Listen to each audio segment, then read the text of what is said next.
The envelope sat on my kitchen counter just like it had every month for the past 7 years. $3,000 in a certified check made out to my parents. Mom, can I wear the blue dress to Grandma's party?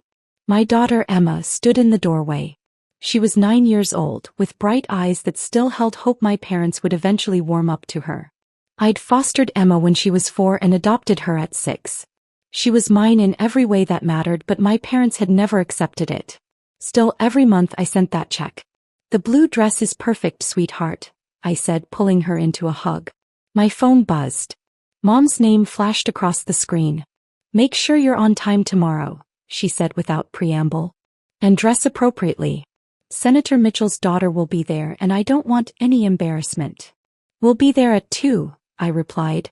We. Her voice sharpened. You're not bringing that child, are you? I felt my jaw tighten. Emma is my daughter. Don't be ridiculous, Sarah. This is a sophisticated gathering.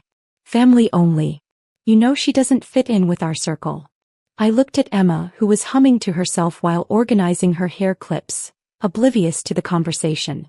She is family, Mom. She's a foster child you took pity on. There's a difference. Anyway, I've already arranged the seating chart. There's no place for her. She paused.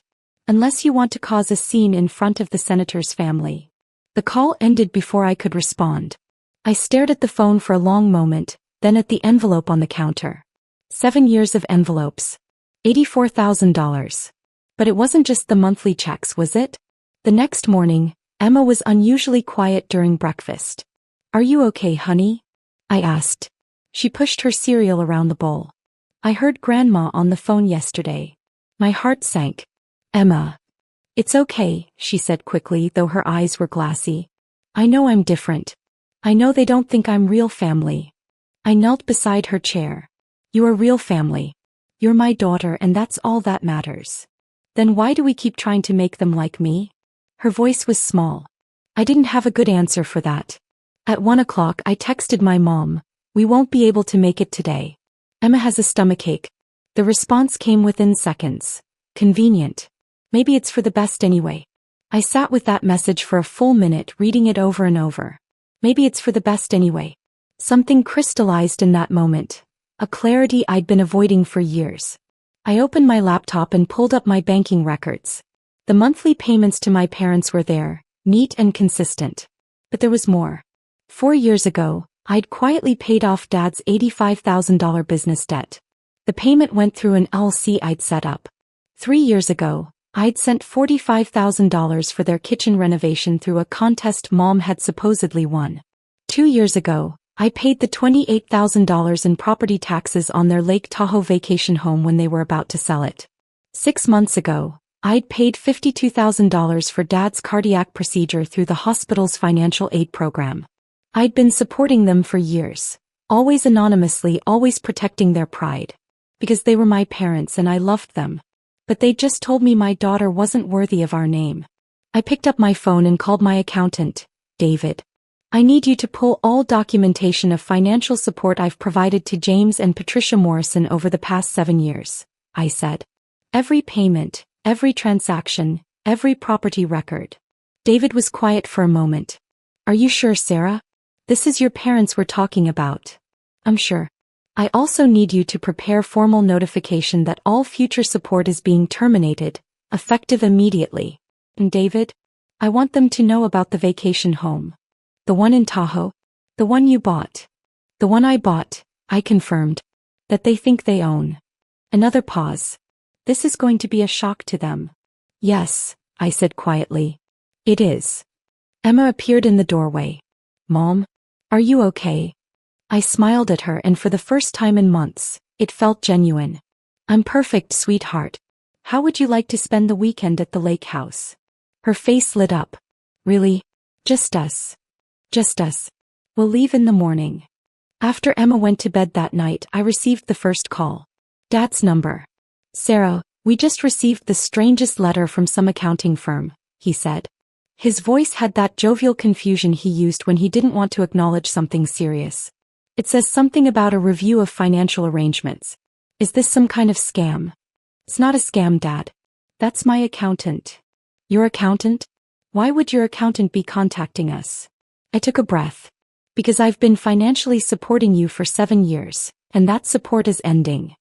Silence. That's absurd, he finally said. We don't need your support. Your mother and I are perfectly capable. Dad, I've been sending you $3,000 a month since 2018. I paid off your business debt in 2021. I paid for your kitchen renovation, your property taxes, and your medical procedure. The documentation is all in the packet David sent. More silence. Then, even if that were true, why would you stop now? Because Mom told Emma she wasn't real family. Because she's not welcome at your party. Because I'm done pretending my daughter isn't good enough for people she's been supporting without even knowing it. Now wait just a minute. I'm not done, Dad. That vacation home in Tahoe? Check your property records. Look at who's actually on the deed. I could hear papers rustling, Mom's voice asking what was wrong. This can't be right, Dad said.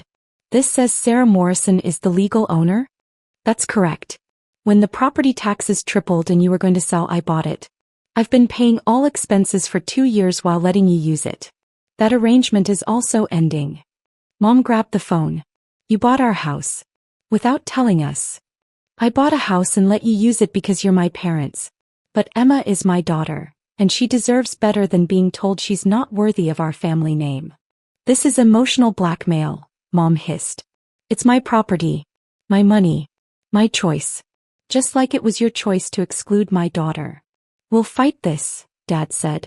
We'll get lawyers. Everything is perfectly legal and documented. You're welcome to keep the house. You just have to start paying for it. The property taxes are due next month. That's $14,000. Then there's the $3,200 monthly maintenance fee, utilities, and insurance. The line went dead. I sat in the silence of my kitchen waiting to feel guilty. Waiting to feel like I'd made a mistake. Instead, I felt lighter than I had in years. The next morning, Emma and I loaded up the car for Lake Tahoe. As we pulled out of the driveway, my phone started ringing. Mom. Then Dad. Then Mom again. I let them go to voicemail. We were an hour into the drive when Emma asked, Are we really going to the lake house? Won't Grandma and Grandpa be mad? It's our lake house, honey. And yes, they might be mad. But that's okay. Is this because of what Grandma said about me? I glanced at her in the rearview mirror. This is because you deserve to be treated like the precious, loved, real member of this family that you are. And anyone who can't see that doesn't get the privilege of being in your life, even if they're related to me. She was quiet for a moment. Even grandparents? Especially grandparents. They should know better. When we arrived at the lake house, there was a car in the driveway. My parents' car. I felt Emma tense beside me, but I squeezed her hand. It's okay. Stay here for a minute. Mom and Dad were on the porch and they didn't look happy. You can't keep us out of our own house, Mom said immediately. I held up my phone showing the property deed David had sent. My house. My name on the deed. My decision. After everything we've done for you, Dad said, his face red. We raised you. We paid for your education. You paid for 2 years of community college before I got scholarships, I interrupted. And I'm grateful for that. But I've paid you back many times over. Check your bank records. Check every mysterious windfall you've had for the past 7 years. That was all me, Dad. All me. Mom's face had gone pale. The contest money? Me. The anonymous donor for the property taxes? Me. The financial aid for Dad's procedure? Also me. They stood there processing. I could see the calculations happening. The realization of just how dependent they'd become on money they hadn't known was mine. Why didn't you tell us? Dad finally asked, and for the first time he sounded genuinely confused rather than angry. Because you needed help and I could give it and I didn't need the credit. I did it because you're my parents and I love you. I paused. But love goes both ways, Dad. And Emma is my daughter. She's not a foster child I took pity on. She's not a charity case. She's mine, just as much as I'm yours. More actually because I chose her and she chose me. Mom's eyes were wet. We didn't mean. Yes, you did. You meant every word. You've been meaning it for 5 years. Every time you forgot her birthday, every time you made an excuse not to see her, every time you introduced me without mentioning that I had a daughter. I felt my voice crack but push through. I kept hoping you'd change. I kept thinking that if I was patient enough, generous enough, you'd eventually see what I see when I look at her. But you won't. And I'm done waiting. Emma had gotten out of the car and was standing beside me now, holding my hand. Mom looked at her. Really looked at her, maybe for the first time. Emma's sweetheart. It's okay, Mrs. Morrison, Emma said quietly. Mom says we can't make people love us. We can just decide who we let love us back. Out of the mouths of 9-year-olds. Dad cleared his throat. Sarah, we can discuss this. We can work something out. There's nothing to discuss. You're welcome to have a relationship with your granddaughter if you can treat her with the respect and love she deserves. But the financial support is over. The free use of this house is over. I'll give you until tomorrow morning to remove your personal belongings, and then I'm having the locks changed. You'd really do this? Mom asked. Over a child who isn't even blood related? And there it was, the thing they'd been thinking all along finally said out loud. She's not just related to me, Mom. She's my daughter. My real, actual, legal, and most importantly, chosen daughter. And yes, I really would do this for her. I'd do anything for her. I pulled Emma closer. Because that's what real family does. We left them standing on the porch and walked into the house. My house, to start our weekend together. My phone buzzed constantly over the next few hours. Calls, texts, voicemails. My uncle called asking what was going on. My aunt sent a long text about family obligations. Apparently, my parents were making calls, trying to rally support and paint me as the unreasonable one. I blocked their numbers and turned off my phone. Emma and I spent the evening on the dock watching the sunset over the lake. She was quiet, processing everything that had happened. Do you think they'll ever understand? She asked. I don't know, honey. Maybe. Maybe not. Are you sad? I thought about it honestly. A little. But mostly I'm relieved. And I'm proud of us. Proud of us. Proud that we know our worth. Proud that we don't settle for people who make us feel small. Proud that we have each other. She leaned against me. I love you, Mom. I love you too, Emma. My real, true, chosen daughter. The next morning, my parents' car was gone from the driveway. They'd left a note on the kitchen counter. We'll be in touch through our lawyer. I crumpled it up and threw it away. David called later that afternoon. Your parents' attorney contacted me. They want to negotiate a settlement where they keep the house in exchange for forgiving your debt to them for raising you. I actually laughed. Tell them no. Tell them they have until Friday to pay the first month's rent if they want to keep using the property, or I'm listing it for sale. You're really doing this. I really am. 3 days later, I received a different kind of call. My aunt, the reasonable one in the family. I heard what happened, she said. From both sides. I braced myself for the lecture. I think you did the right thing, she continued. I've watched them treat Emma like an afterthought for years. I've watched you bend over backward trying to make them happy. It was only a matter of time before something broke. You're not calling to convince me to reconcile? I'm calling to tell you that Emma is lucky to have you. And your parents are fools if they can't see that. She paused. For what it's worth, I'd like to take you both out for lunch next week. Get to know my great-niece better, if that's okay with you. I felt tears prick my eyes. That would be really nice. After we hung up, Emma looked up from her book. Good news. Yes, sweetheart. Good news.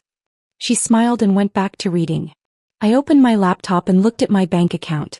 Without the monthly payments to my parents, I'd have an extra $3,000. Without covering their expenses, even more. Hey Em, I said. How would you like to go to Disney World this summer? Her eyes went wide. Really? Just us. Just us. We'll make it a whole week. Whatever you want to do.